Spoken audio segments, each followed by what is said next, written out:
At a military base in North Carolina, a 64-year-old janitor emptied trash cans in silence every night.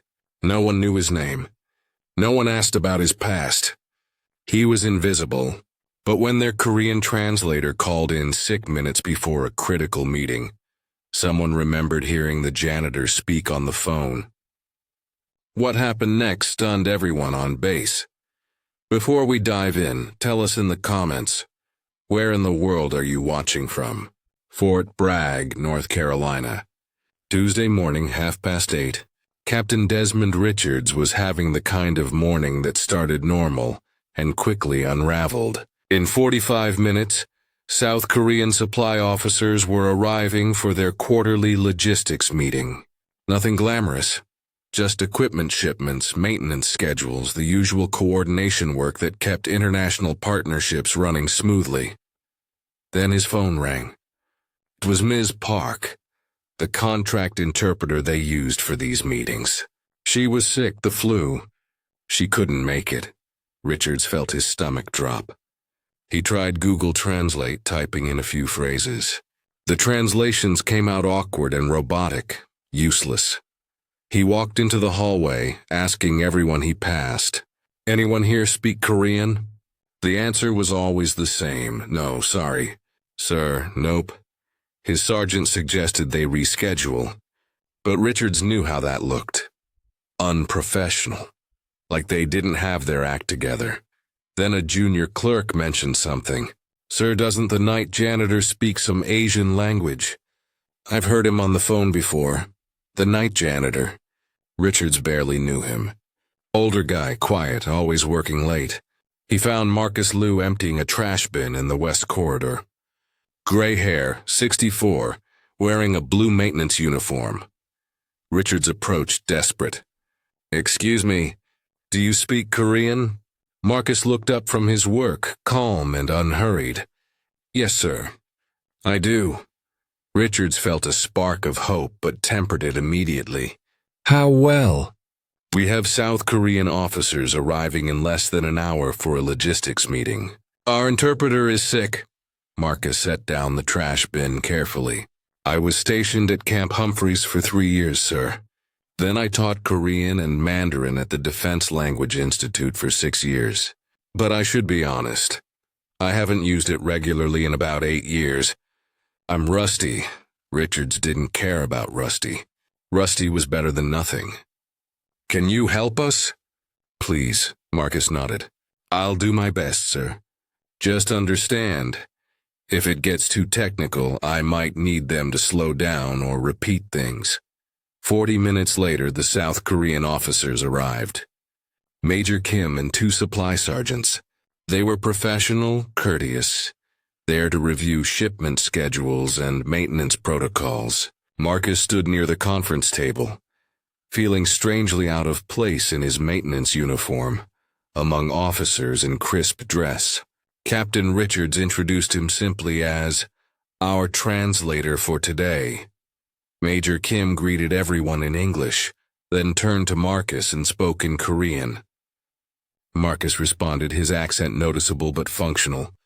He paused once, searching for a word, but recovered. The meeting began. For the next 90 minutes, Marcus translated back and forth. He wasn't perfect. Twice he asked Major Kim to repeat something.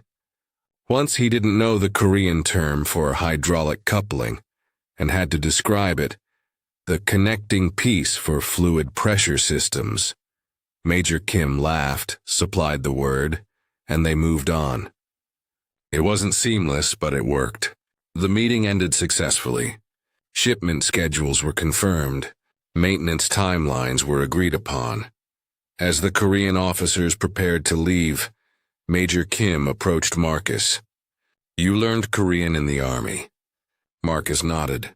"Yes, sir. Long time ago." The Major smiled.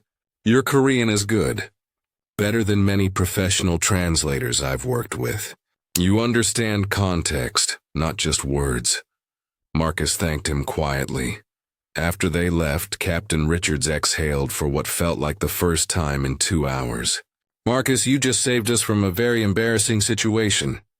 Thank you, Marcus shrugged. Just glad I could help, sir. But Richards couldn't let it go. A janitor who spoke Korean and Mandarin fluently, who taught at the Defense Language Institute. That didn't add up.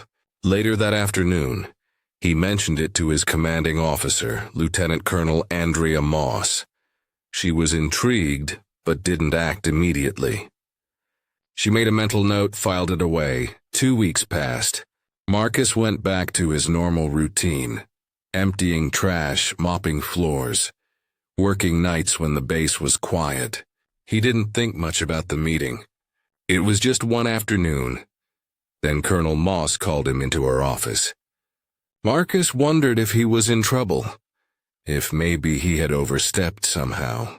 But when he walked in, she wasn't angry. She was curious. Mr. Liu, I pulled your employment file. It says you worked for the Defense Language Institute. Can you tell me more about that?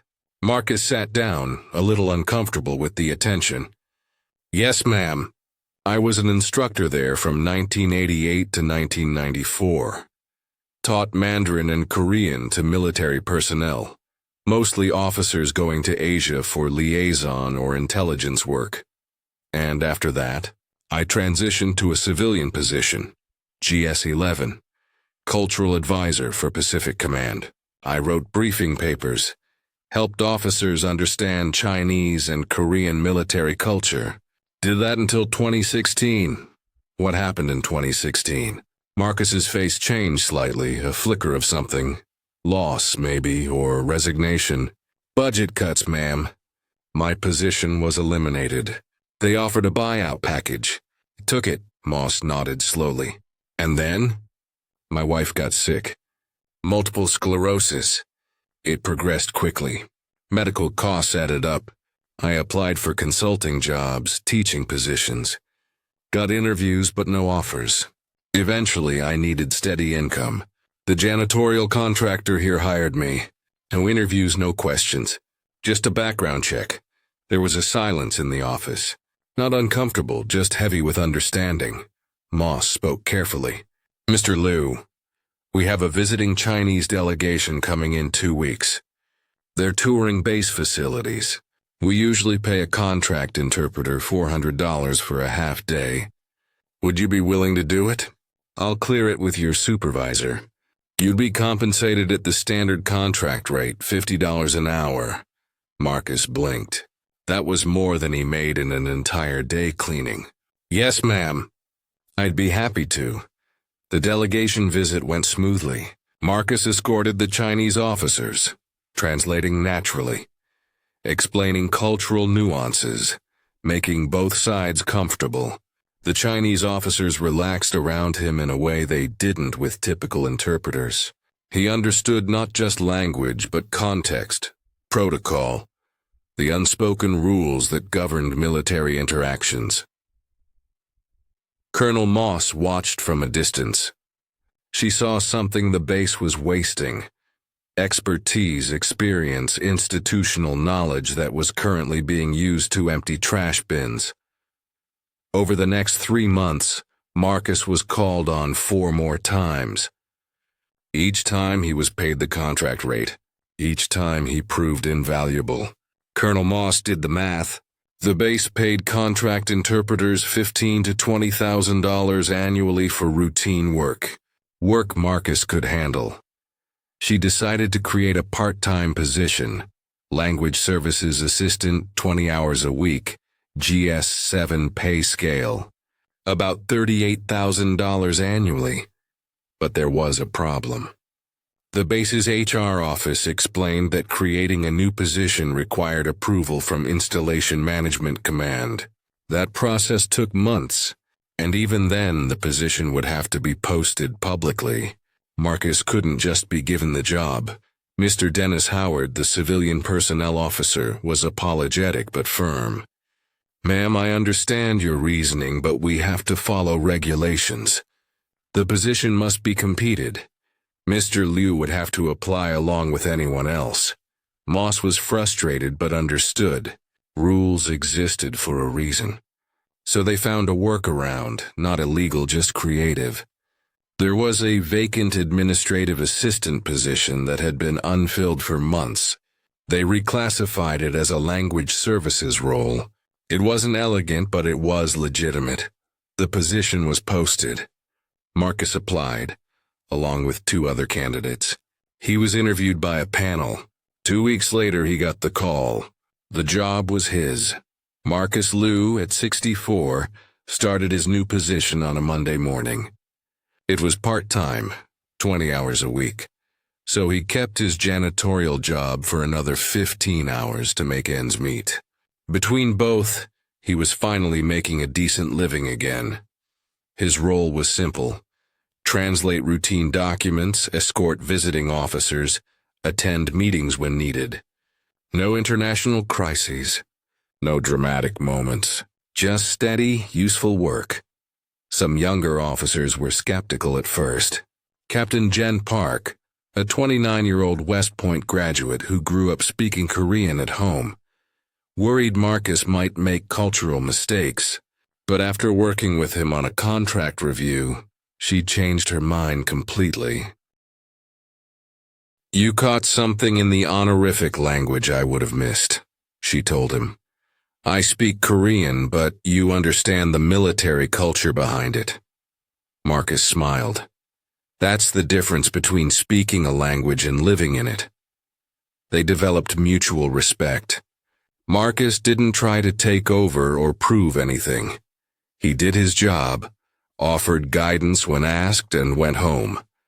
By month 6, the base had saved approximately $12,000 in contract interpreter fees. Colonel Moss included it in her quarterly report. No press releases, no fanfare, just a line item showing cost savings.